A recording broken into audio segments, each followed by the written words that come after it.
tienen. De pronto hablaremos más de la vida práctica mañana o el lunes. Vamos a orar. Dios y Padre nuestro, una vez más, elevamos nuestra oración a ti en este momento, Señor. Venos aquí, pues, delante de tu altar de gracia, expresando nuestra dependencia de ti, Señor, buscando tu rostro con el deseo, Señor, de que tu Espíritu, Señor, nos siga dirigiendo en esta mañana, en esta tarde. Continúe, oh Dios, como ha venido haciéndolo en cada punto, en cada tema, en cada aspecto. Orando, Señor y Dios, para que seas poniendo la disposición en nuestro corazón para recibir la palabra tuya, para escuchar tu voz, pero también para abrazarla, para guardarla, Señor. Pedimos, Señor, que si hay algunas personas acá que todavía no se han decidido por Cristo, ojalá en este tiempo puedan tener un encuentro personal con tu Hijo Jesucristo, Señor. Y a nosotros, Señor, ayúdanos a someternos a la palabra que nos has dejado. Pedimos tu sabiduría y tu guía en Cristo Jesús nuestro Señor. Amén. Estamos viendo, finalizando 2 puntos que mencionamos, 2 errores en el matrimonio cuando se comienza. Error en el desconocimiento del rol. Gracias, hermano. Error en el desconocimiento del rol que cada uno tiene en la familia y error en cómo ejecutar el rol en caso que lo sepa. Decíamos que el hombre tiene que funcionar como cabeza y la mujer como mujer, como cuerpo. Entonces, ese es el rol que le corresponde a cada uno. Ahora, ¿cómo se ejecuta eso? Es otro aspecto, que vamos a ver si tenemos tiempo de verlo al final. Cuando nosotros recibimos a Cristo en nuestro corazón, recibimos una cantidad de beneficios posicionales en Cristo que por lógica irreversible deben marcar nuestra vida, nuestro carácter. En la medida en que esa posición que tenemos en Cristo es entendida en nosotros, en esa medida obviamente debe ser moldeado nuestro carácter. Lástima que no se me ocurrió sino ahora que estaba sentado de haber colocado unos diagramas en el tablero. Pero quiero hacerlo de manera rápida porque es importante que entendamos algunas cosas, hermanos, que a veces decimos entenderlas y no las entendemos. Primera Tesalonicenses, capítulo 5, alguien me lo va a leer. Quiero hacer una pequeña ampliación ahí con eso. Hebreos 4:13, por favor, otro hermano me lo va a leer. Hermano Julia me va a ayudar con Hebreos 4:13. ¿Quién tiene por acá Tesalonicenses capítulo 5, versículo 23? Muy conocido. Me va a tocar pedir a las hermanas que le... perdón, se levantó un hermano a leer. El mismo Dios de paz os santifique por y todo vuestro ser, espíritu, alma y cuerpo, sea guardado irreprensible para la venida de nuestro Señor. Fiel, sigue. Es el que os llama también a la... Está bien, sigue. 13, creo que es ese, hermano, no estoy muy seguro. No hay cosa creada que no sea manifiesta en su presencia, antes bien, todas las cosas están desnudas y abiertas a los ojos de aquel a quien tenemos que dar cuenta. El pasaje que estoy buscando es aquel que dice que la palabra es como espada de dos filos que discierne los pensamientos. Porque la palabra de Dios es viva y eficaz y más cortante que toda espada de dos filos y penetra hasta partir el alma y el espíritu, las coyunturas, los tuétanos y discierne los pensamientos y las intenciones del corazón. Hasta ahí está bien, gracias. ¿Qué estoy tratando de identificar ahí?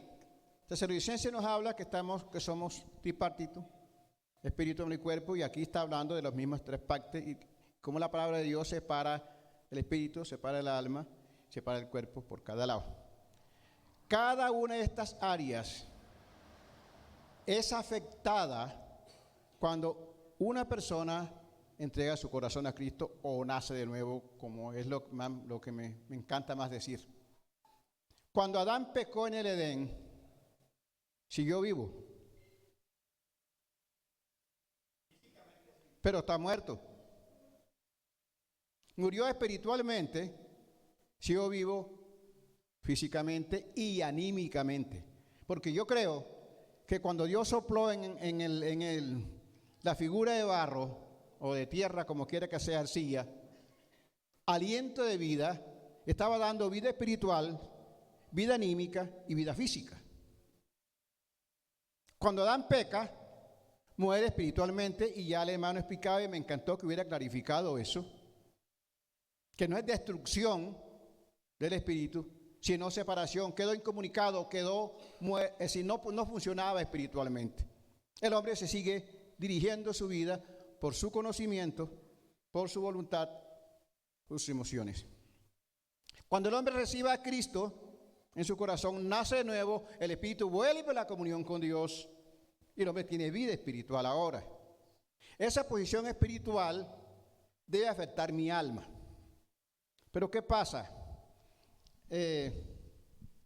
No quiero poner tantos ejemplos porque una vez un hermano me dijo, es que por dar tantos ejemplos, hermano, se le va el tiempo. Entonces vamos a dejar los ejemplos quietos por el momento.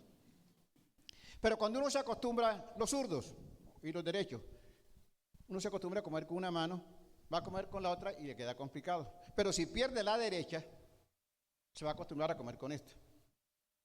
El hombre se acostumbró a vivirse en el espíritu y a dirigir su vida en base a su concepto y a su criterio. Ese concepto anímico, cuando hablo de anímico me estoy refiriendo al alma. Ese conocimiento anímico el hombre lo va a tener siempre. Siempre, aquí y allá. Pero muchas veces confundimos el conocimiento anímico con el conocimiento espiritual. El apóstol dice que el espíritu da testimonio ¿a quién? No al alma, a nuestro espíritu de que somos hijos de Dios. Según 1 Corintios capítulo 2, da la lista del apóstol Pablo lo que describe cómo funciona el espíritu, a nuestro espíritu, etcétera, etcétera, el asunto. Usted puede conocer muchas cosas en base a su conocimiento. Espero que, si yo le pregunto a un joven, seguramente lo voy a rajar. ¿Dónde nació Simón Bolívar?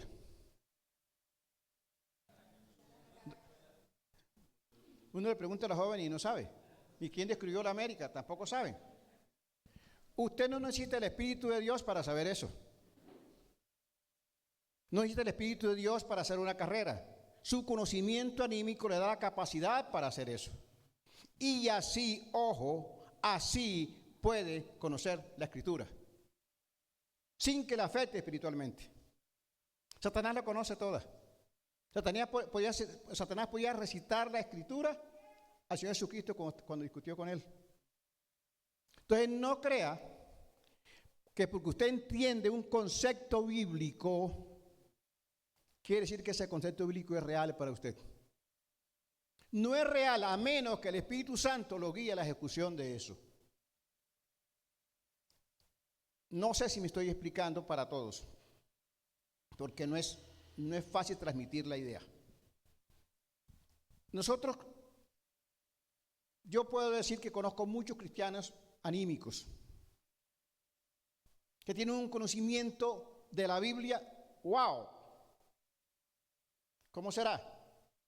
Ya tenemos la costumbre de que el que va a dirigir el culto le pregunta al hermano que lleva la predicación si desea que le tengan una lectura que vaya acorde con el tema, porque a veces hay muchas lecturas que son paralelas. Si la persona que va a predicar tiene una lectura paralela, el que va a dirigir hace esa lectura. Un hermano le pregunta a otro hermano, ¿qué quiere, qué tema tengo para leer hoy? Lea lo que usted quiera que yo predico de lo que usted me ponga. Ya se puede imaginar lo que hay acá, ¿cierto? Miramos su vida, no concuerda con ese conocimiento. Ahí es donde quiero llegar. Podemos tener muchos conceptos bíblicos claros en nuestra mente, pero cuando vamos a la práctica, están lejos de ellos. Ahora, volviendo al punto inicial. Cuando recibimos al Señor, tenemos una posición en Cristo. Somos justificados, santificados, perdonados, redimidos, sentados en lugares celestiales. Una lista de aspectos. Somos hijos de Dios, somos templo del Espíritu Santo. Si eso es real, mi alma tiene que ser afectada por la posición que yo tengo en Cristo. Ejemplo.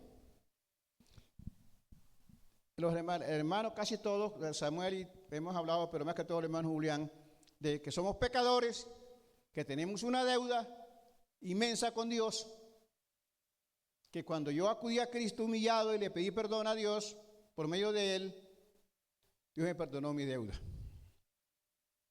La Biblia da un ejemplo de dos deudores. Uno le debía 10,000 talentos, que según lo que averiguó en ese tiempo, hace bastantes años, eran $65 millones. Una deuda impagable. El hombre se la perdona y él sale de otro que le debe un mes de trabajo y lo mete a la cárcel. Si Dios me perdonó a mí, ¿cuál debe ser mi actitud para con mi cónyuge cuando hay ofensas? De perdón, ¿cierto? Vamos a perdonar a mi pareja cuando vamos a tratar el problema que tenemos, o nos armamos para ganar la discusión. Vamos a ver ahorita más adelante eso.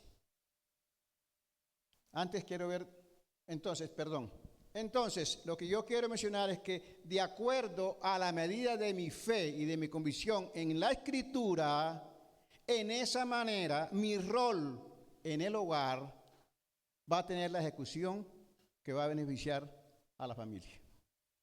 Depende de cuánto le creo yo a la Biblia, cuánto le creo yo al Señor. Y así sucesivamente. Hay dos principios que son fundamentales en el matrimonio. Vamos a ir a Génesis. Capítulo 2, versículo 24. Pero antes, es bueno recordar o informar, porque seguramente muchos no han caído en cuenta, que en el capítulo 1 se describe la creación. Dijo Dios, dijo Dios, dijo Dios, y hasta el hombre y la mujer, y todo eso está hecho en el capítulo 1. En el capítulo 2 el escritor trata de describir los acontecimientos, cómo se dieron algunos acontecimientos allá en el capítulo 1. No piense que el capítulo 2 está después del 1. Está después del 1 porque es el 2, obviamente.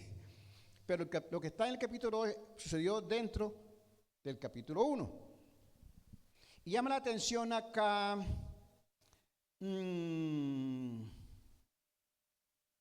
dice en el versículo 18. Bueno, versículo 4 dice: estos son los orígenes de los cielos y de la tierra cuando fueron creados, el día que Jehová Dios hizo la tierra y los cielos. Y toda planta del campo antes que fuese en la tierra, y toda hierba del campo antes que naciese, porque Jehová Dios aún no había hecho llover sobre la tierra, ni había hombre para que la labrase. Sigue describiendo el asunto. Cuando llega en el versículo 18, el pasaje conocido: dijo Jehová Dios, no es bueno que el hombre esté solo. Le haré ayuda idónea para él. Yo no creo que Adán estaba escuchando eso. Y no que lo dijo para sí mismo, ¿no? No sé. Y explica entonces cómo está la formación de Eva de la costilla de Adán. Y dice en el versículo 3. Bueno, versículo 22. Y de la costilla de Jehová Dios tomó el hombre, hizo una mujer y la trajo al hombre. Dijo entonces Adán: esto es ahora hueso de mis huesos, carne de mi carne. Esta será llamada varona porque el varón fue tomada. Por tanto, dejará al hombre a su padre y a su madre, y se unirá a su mujer, y los dos, y serán una sola carne. Y estaban ambos desnudos, Adán y su mujer, y no se avergonzaban. Nos detenemos en el versículo 24. Por tanto, dejará al hombre a su padre y a su madre y se unirá a su mujer y los dos serán una carne, una sola carne. Hay un principio aquí de separación y un principio de unidad, que prácticamente ya eso no cuenta para los matrimonios de hoy, regularmente. En alguna discusión, bueno, no fue una discusión, pero un hermano que se oponía al hermano que estaba enseñando, cuando él dijo aquí que Dios había dicho, que era Dios quien había dicho que dejará padre y madre, el hermano dice, no hermano, eso, ahí no dice quién lo dijo. Pudo ser Adán, o pudo ser Moisés que escribió el libro. Y en el momentico quedó el predicador así, tratando de organizar las ideas, ¿no? ¿Qué piensan? ¿Perdón? ¿Sí? ¿Pero quién lo dijo? Lo ratifica el mismo Señor Jesucristo. El que los hizo dijo, y es la ordenanza de Dios, no es el concepto del escritor, y aunque fuera del escritor, era inspirado por Dios, solamente para justificar una situación que él tenía. Entonces, dejará padre y madre y se unirá a una mujer. Entonces, aquí hay una ordenanza establecida, dejar padre y madre. Y hay otra pregunta que salta, pero no es relevante. ¿Por qué se le dice al hombre y no a la mujer? O sea, la mujer sí se puede quedar en la casa de los papás. Mira, ya están tirando a cabeza a los jóvenes cómo cuadran el asunto. Eso se está violando hoy día y ha sido causa de muchas dificultades en los matrimonios. Y digo muchos porque por lo menos hay 5 casos que se han presentado, que somos vivientes del asunto, donde el papá o los padres, sea de él o de ella, especialmente de él, siguen mandando en el lugar del hijo a donde puede estar casado. Ahora, la palabra dejar aquí no solamente implica separación del hogar, sino independencia.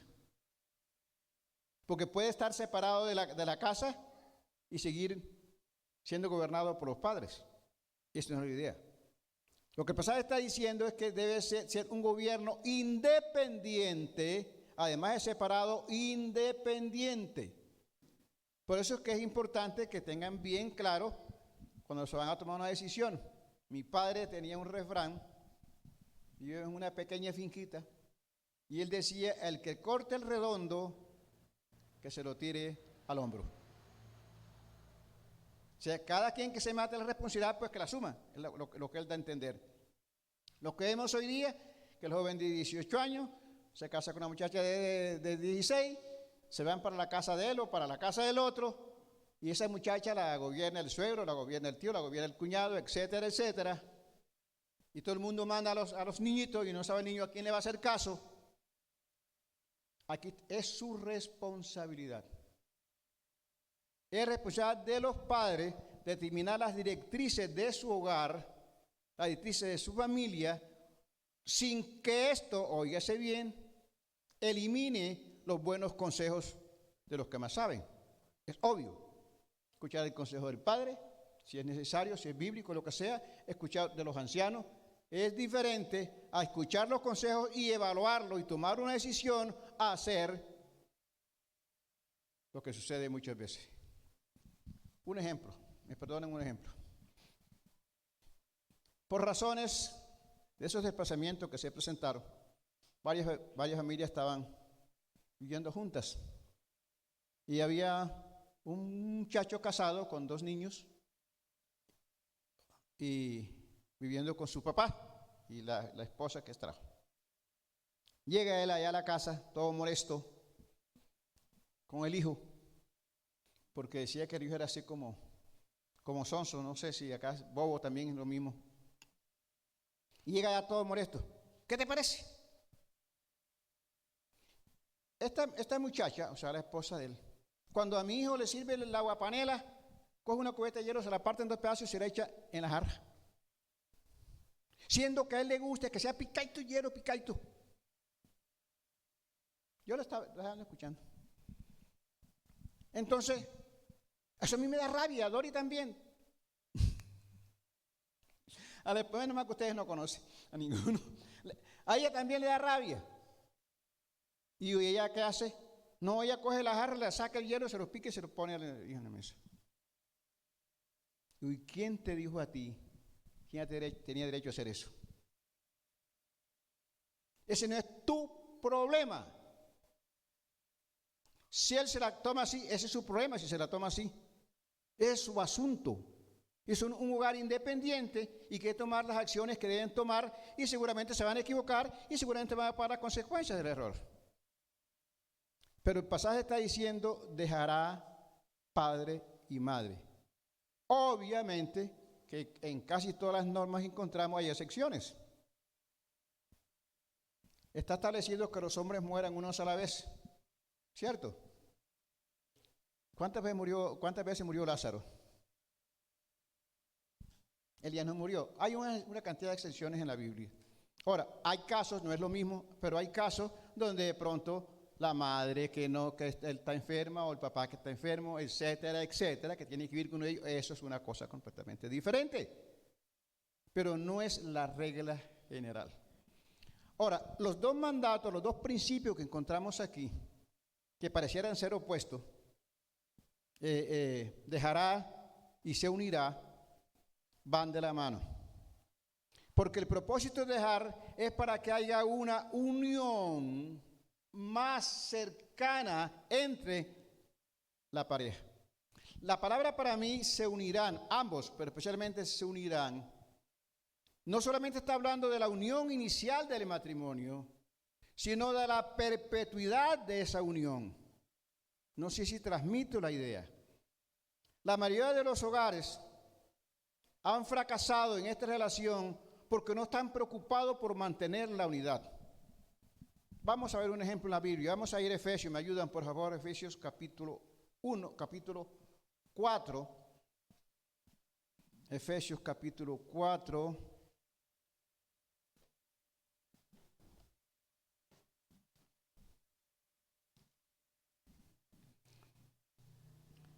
El apóstol dice lo siguiente, 4:1, y voy a leerlo. Yo pues preso en el Señor os ruego que andéis como es digno de la vocación con que fuisteis llamado, con toda humildad y mansedumbre, soportando con paciencia los unos a los otros, en amor, solícitos en guardar la unidad del Espíritu en el vínculo de la paz. No dice, este pasaje no está hablando de buscar la unidad del Espíritu, como el Salmo 34, busca la paz y síguela, es otro sentido. Aquí está hablando de una unidad que ya está establecida en Cristo, unidad que tenemos, porque ustedes pueden mirar los versículos 4, 5 y 6, un cuerpo, un espíritu, un padre, todo uno. Esa unidad ya está. Lo que está diciendo el apóstol es que se debe de guardar, trabajar, en otras palabras, por guardar la unidad. Quería leerlo solamente como un ejemplo. Entonces, la unidad que habla, la se unirán, que habla acá, está hablando de esa unidad que se debe buscar permanentemente en la familia. Hay que luchar, hermano, y si pensamos un poquito de manera rápida, el caso de Adán y Eva, uno todavía le da, hay muchas cosas que a mí por lo menos, será como tengo tanta cabeza, tengo tanto de meter cosas. Tantas cosas. Dios hace a Adán con sus manos, hace el muñeco de barro, por decirlo, sopla aliento de vida, y ahí está Adán.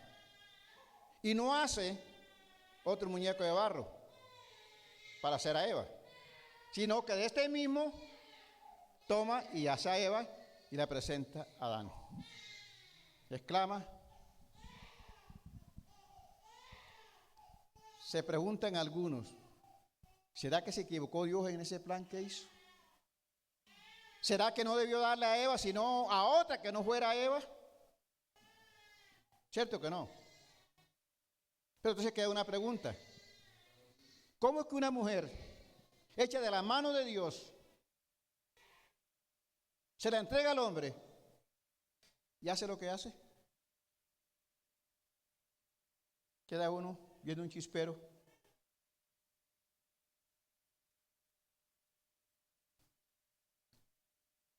Eso prueba dos cosas. Una, que algo hay en el ambiente que no quiere que las cosas de Dios funcionen. Nosotros muchas veces perdemos de vista que ese ser que usó a Eva, y sabemos que el pecado, ya lo explicó por Adán, toma la responsabilidad, que incitó a Eva a pecar, es el mismo que está incitando a destruir su hogar.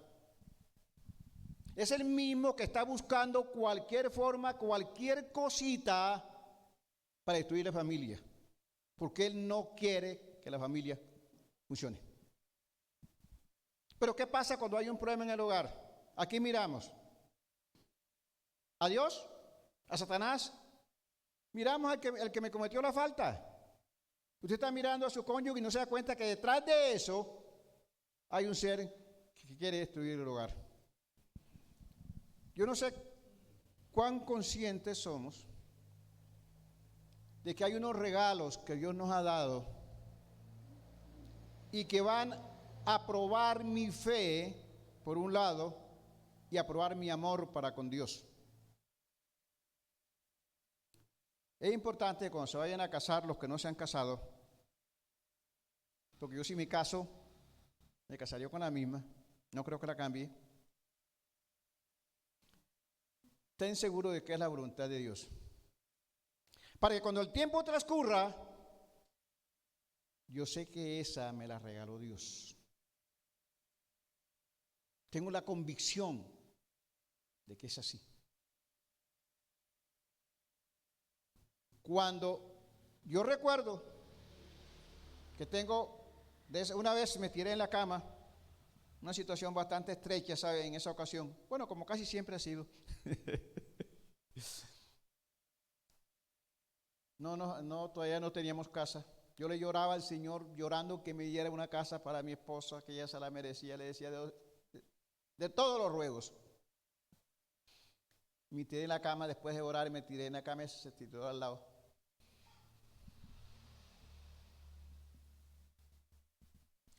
Le dije, ¿por qué te casaste conmigo? Sí, no he podido corresponder con lo que tú te mereces.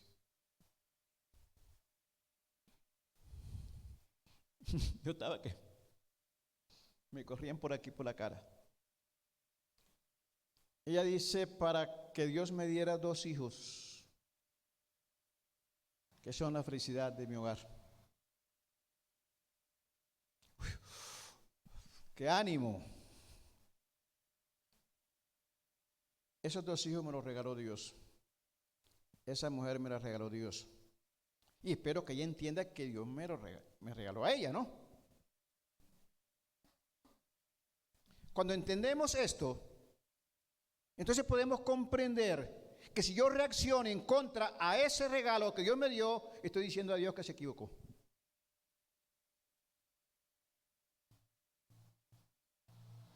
¿Usted eligió a sus padres? No. ¿Eligió a sus hijos? No. Y en mi caso, no elegí a la mujer que tengo. Y seguramente muchos aquí van a decir lo mismo. Entonces, si ella se equivoca o yo me equivoco, y mi reacción es incorrecta, como vamos a ver ahorita, ¿contra quién estoy reaccionando? Contra Dios que me dio esa mujer. Este principio de permanencia nos lleva a buscar y a luchar por una unidad en el hogar. Y si tenemos tiempo veremos algunas cosas de eso mañana. Otro punto que tenemos para pensar, ya vimos parte de ese otro punto, son 2 problemas comunes, muy comunes en el matrimonio. Uno lo acabo de mencionar.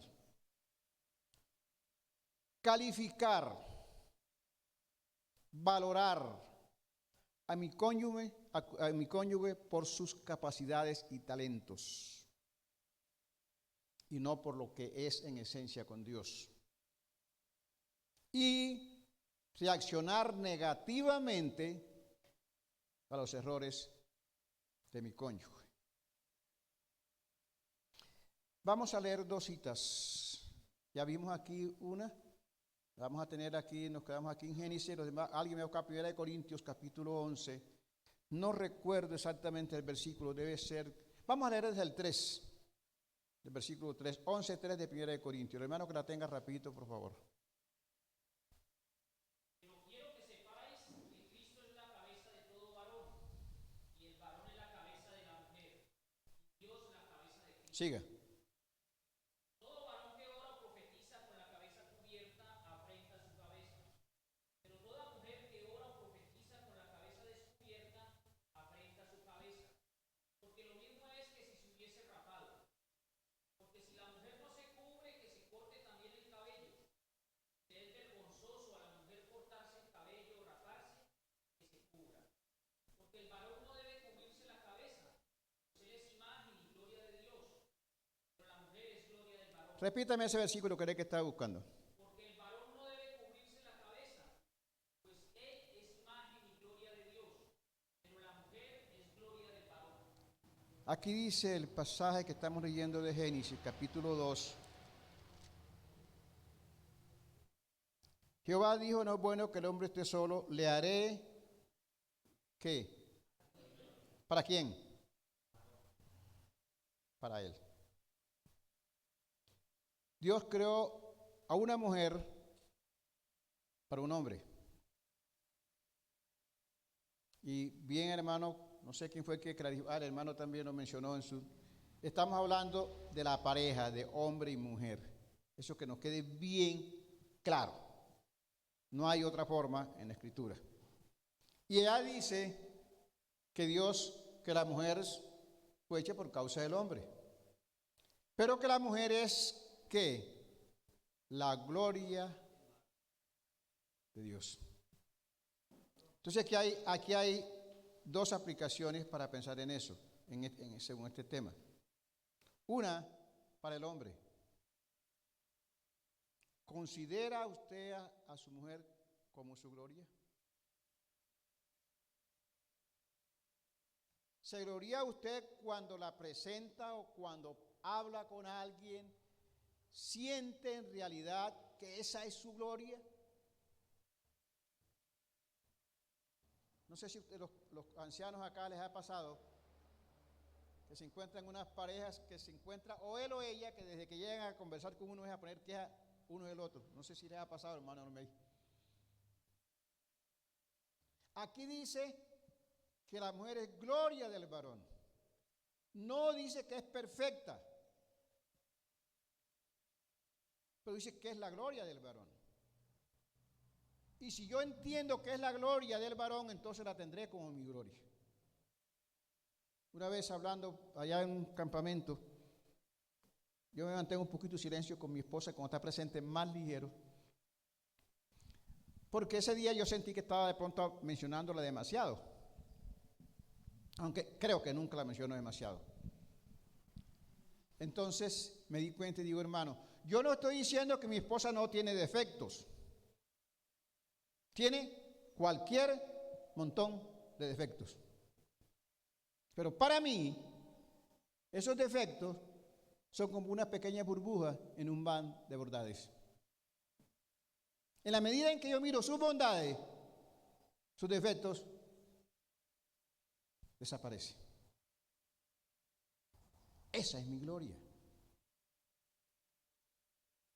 Ahora, pregúntese y redigo, recuerde lo que hicimos, valorar la mujer por lo que es en sus conocimientos, en sus capacidades, o reaccionar negativamente ante el asunto.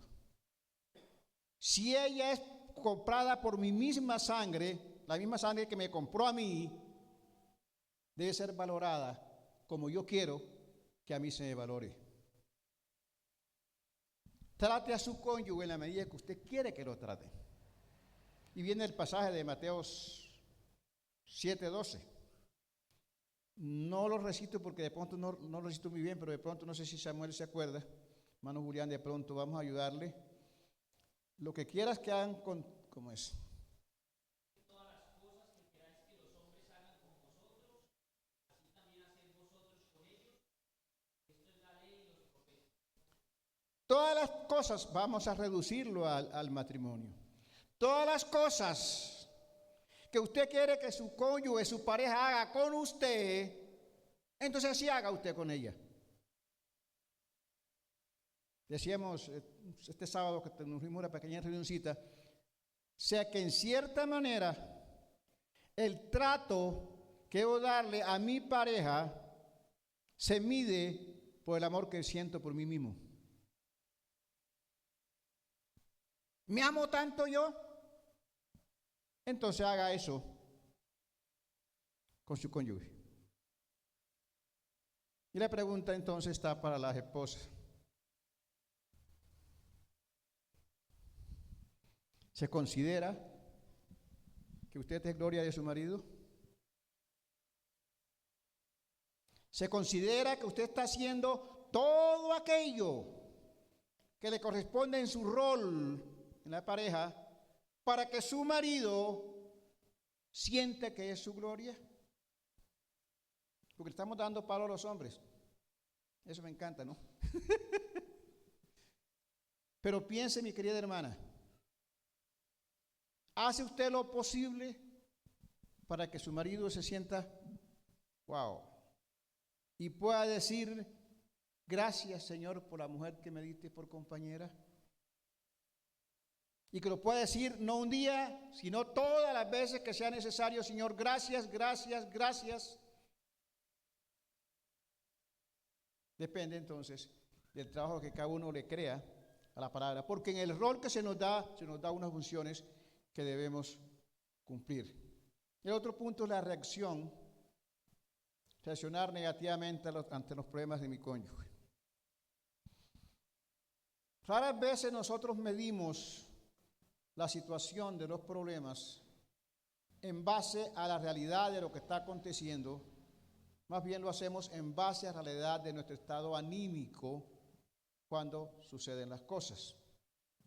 Ejemplo, aparte de la familia, un padre de familia le había dicho a su hijo Jaimito, le había dado 5,000 pesos, obviamente en ese tiempo eran un montón de plata, para que fuera a la tienda, le pagara la deuda al señor de la tienda y le comprara algunas cosas. Ya el niño se había ido a jugar béisbol una tarde y el papá, no vayas a jugar béisbol. La otra vez que vino, te voy a pegar, la próxima vez que vaya tiene una pela. Fue la otra vez y vino, bla, bla. Fue la otra vez y vino, bla, bla. El niño sabía que no había ningún. Fue a Jaimito, botó los 5,000 pesos. Bueno, después que salió de él, estaba jugando, botó los. Se le perdieron no sé de dónde. Fue a pagar a la tienda y los 5,000 pesos ¿a dónde? Llegó a la casa y el papá le metió una tanda como para él mismo. ¿Por qué? ¿Por qué a Jaimito se merecía la tanda? ¿Porque votó los 5,000 pesos? ¿Ustedes creen que él quería votar los 5,000 pesos? No, le perdieron. Porque él se la ganó desde la tercera vez que le advirtió que él iba a pegar y no fue. Pero acá, como lo afectó la situación emocional por la plata que perdió el control y dio la paliza al niño. Así reaccionábamos nosotros muchas veces por cosas insignificantes. Y qué pena que los ejemplos que tengo son los míos. No tengo ninguno aquí a la mano. Hay hermanas que si al esposo se le pasa la fecha del aniversario o del cumpleaños, uy, qué paliza. Si quieren miren el hermano Norma cómo está hinchado. Eso ha sido una constante. El primer año, nosotros nos casamos en marzo y en mayo ya cumplí año y yo llegué a la casa haciendo unas vueltas por ahí y encontré la casa, poco gente, mi suegra, mi cuñado, el tío de ella. Digo, amor, y ese poco gente, ¿qué hace aquí en la casa? No, negro, que estoy cumpliendo años y tierra, trágame. Lo más chistoso fue otra vez, un jueves, en ese tiempo teníamos una reunión de oración los jueves, ella se había puesto mal precisamente hacía 8 días, algo como extraño, y oramos y se le pasó el malestar así. Íbamos para la iglesia y yo estaba revisando cualquier cosa, por si acaso el predicador que le tocaba no fuera a estar. Me dice, Nero, yo quiero que ores por mí. Y enseguida me acordé de lo que había pasado. ¿Qué tienes, amor? No, nada. Quiero que ores por mí. Sí, pero ¿por qué? No, que estoy cumpliendo años, negro, para que ore por mi cumpleaños.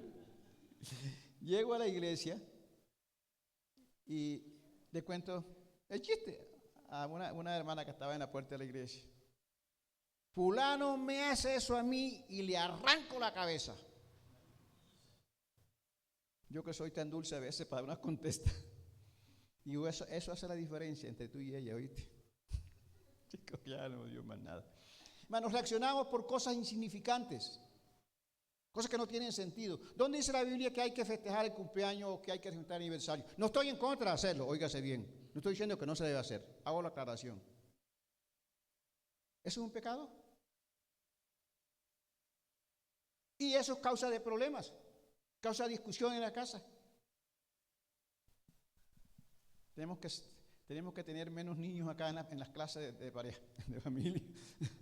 Eso le cuesta un castigo. ¿Sí o no, hermano Julián? ¿Usted me entiende, no?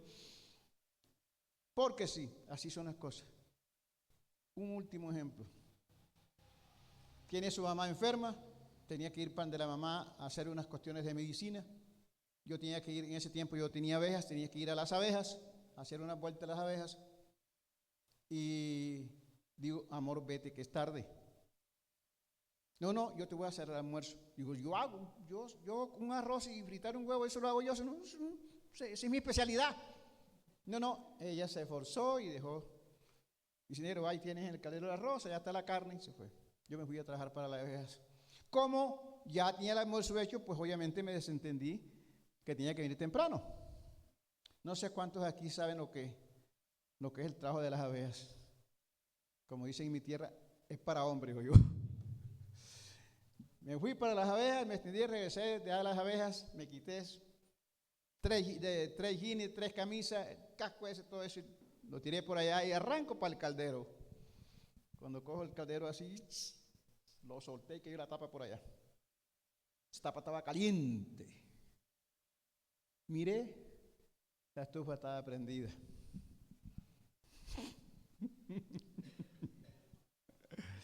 Se le había quedado la estufa prendida en allá abajito. Ya ustedes se pueden imaginar lo que había dentro del caldero.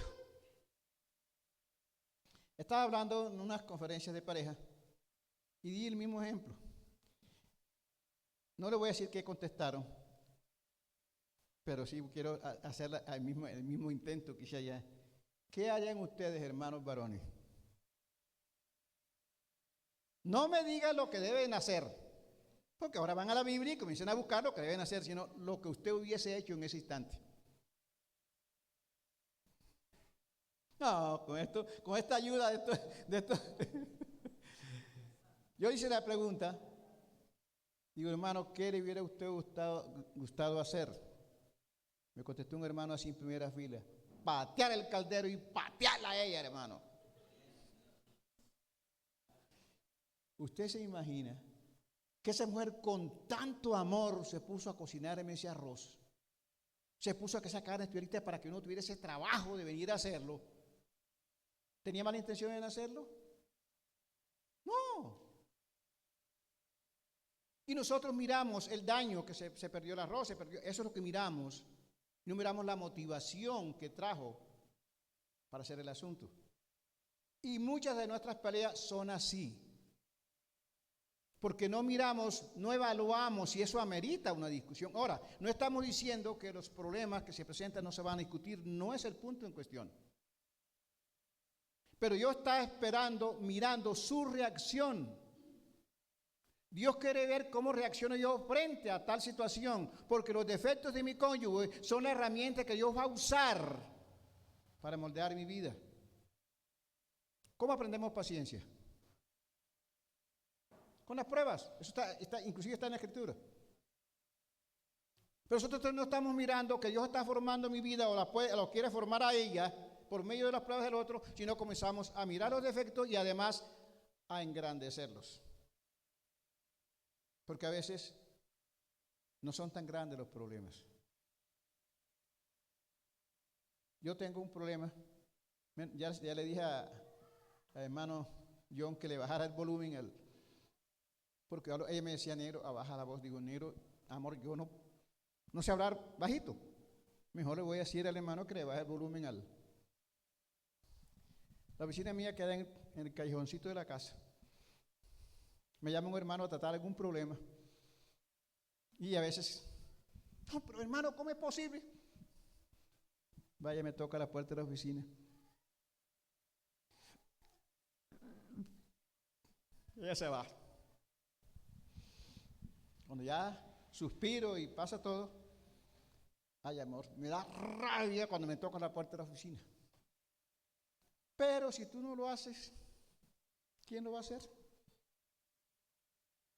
Ella es la ayuda idónea. A veces hay casos donde yo tengo que llevarla porque estoy casi que dependiendo de ella. Porque es correcto, ¿no?, que me haga ver los errores. O que me paro en una terraza y comienzo a hablar en voz alta, siendo que el vecino se salió también a hablar a la frente. Llega, me soba la mano en el estómago y se va. ¿Sabe qué me está diciendo? Entra para acá. Hermano, es mi ayuda idónea. La puso el Señor para ayudarme a ver mis defectos y mis errores. Y en la medida en que yo reciba el consejo o la exhortación, y entonces eso me va a llevar a mí a entender también los errores de ella. A no formar peque por cualquier situación que se presente. Es más, no debería haber discusiones agresivas en el hogar. Cualquiera que sea el problema hay que tratarlo y se debe tratar. Y cuando no hay comprensión, ¿qué se debe hacer? Wow, esta gente sí es un hogar perfecto, hermano. Aplazar el asunto y dejarlo quieto. Cuando se está perdiendo el control de la situación, no sigan discutiendo, déjenlo quieto hasta que puedan manejar la situación. Pero entonces estas reacciones se ven a diario en nuestra vida porque a veces no estamos pendientes de que esa mujer me la regaló Dios, ese hombre se lo regaló Dios y que se casaron y es hasta que la muerte los separe. No son ya más dos, son una sola carne, dice la Escritura. Y en vez de buscar separación, lo que debe buscarse es la perpetuidad de esa unión. Que cada día sea mejor, cada día sea más fácil, cada día sea más, no solamente benéfica, sino que traiga gozo, que traiga alegría al hogar. En la medida en que ese concepto es claro para nosotros y se trabaja en base a ese concepto, entonces las cosas van a ser completamente diferentes. Veamos aquí en Adán, el caso de Adán nuevamente. Hay una cita en Proverbios, aquí lo tengo, 18:22. Vamos a buscar 18:22, pero no lo vamos a leer enseguida, téngalo por ahí a la mano. Y estamos en Génesis capítulo 2. Hermano Rubén, ¿hasta las 1:15 o hasta las 1:30? Ya. Pero no voy a dejar los dos versículos. No le vuelvo a preguntar, hermano. Vamos a leer las dos citas. Estoy aquí en Génesis 2:24, 23 y 24. Dios hace a Eva, la costilla de Adán, se la trae, se la presenta.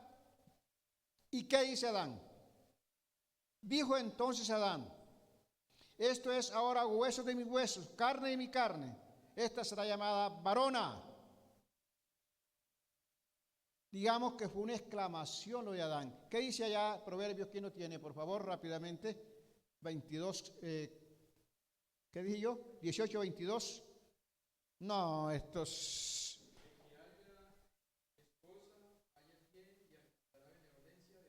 Repito, hermano, pero con fuerza, que la hermana Olmeda lo escuche, hermano, la hermana Mélida.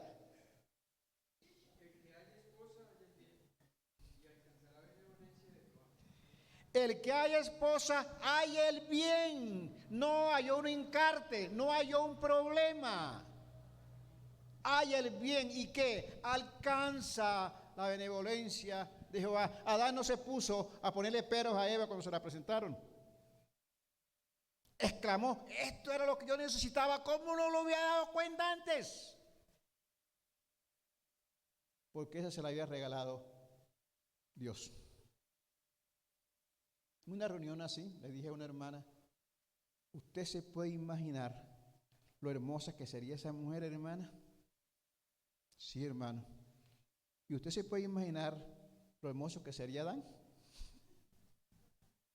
El Señor me le bendiga, hermano. Hermanos, me le piden oración, por favor.